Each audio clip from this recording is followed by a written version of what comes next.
So what we have here, I'm sorry for the continual reference to disk drives, but we have a lot of data on disk drives and they're pretty interesting. What we have here is a 30-hour power versus performance test for a solid-state drive. And the key to this is really the automation. So what happened here is a Python script was used. It started our tool up. It started up a traffic generator. And what it does is it will start traffic to the drive. It will then annotate the file. It'll wait for a period, probably 30 seconds. It'll re-annotate the file, and it'll stop traffic.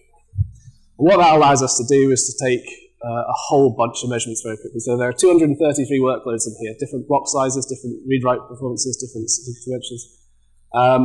And it's entirely automated. And it also does the preconditioning. So when you do a solid-state drive, you have to precondition it. You have to write to it almost twice over to fill all the buffers internally.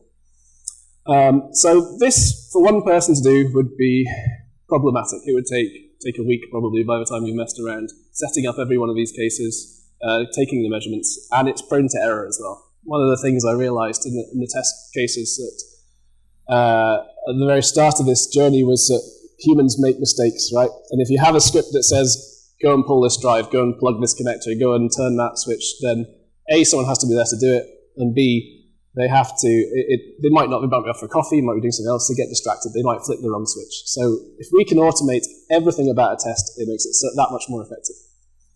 So nobody is going to do this 30-hour power test manually on every revision of firmware on a drive. But once we've automated it, there's no reason not to. So if I'm a firmware developer, if I'm doing hardware, if I'm doing a new model, if I'm looking at a customer drive, I can run this, and there's no real pain. Once I've got the script in place, there's not much cost to doing this every single time. And I can go, oh, my performance has changed. Or, oh, my performance is better, what did I do to make it better? And it's a hugely powerful tool.